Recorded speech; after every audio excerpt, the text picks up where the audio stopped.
I had some health scares in that time. Um, Aside from it wasn't COVID, I had like this monotype virus um, that we weren't able to get pregnant while I had it. I was super tired and lethargic through many of the months of that first part of the pandemic, and we were trying to figure out what it was. And then I found out I had a nodule on my lung through that process, which was random, and I wasn't expecting it. And they said, well, we're not going to know if it's anything serious or not for another year.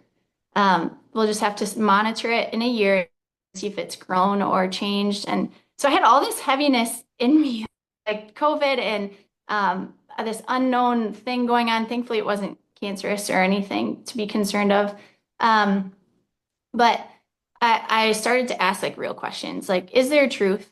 Mm. Is the Catholic Church true? Um, the only thing that kept me in Catholicism was the Eucharist, Oh, which thank the Lord, like I always felt Jesus' presence there, but I didn't understand why. I didn't have the like apologetics or the theology behind it to understand why. I just knew it was him. mm, And so I was like annoyed. I'm like, why do I have to be here? I felt like I wanted to be elsewhere, but Jesus said, no, like you have to be here. And I thought, oh, he's going to use me to change the Catholic Church. And what ended up happening in that search for truth is he changed me.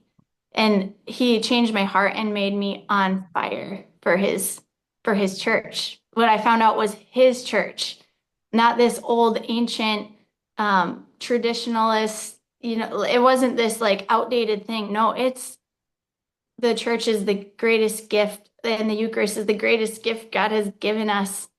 And I'm so grateful to be part of it now. wow. Wow. So the Eucharist really brought you back on fire.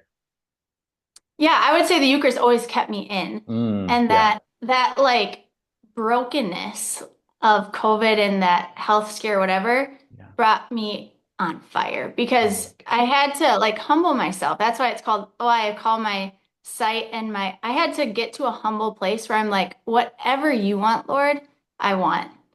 It's not Mm, about what I want anymore. Like, what do you want for me? mm. What is true?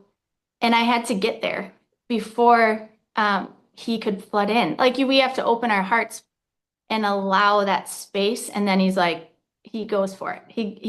He's so patient with us Yeah. and lets us decide. Got you. And it sounds like 2020 and 2022 were really tough times for you. With, you shared on your website, before that, 20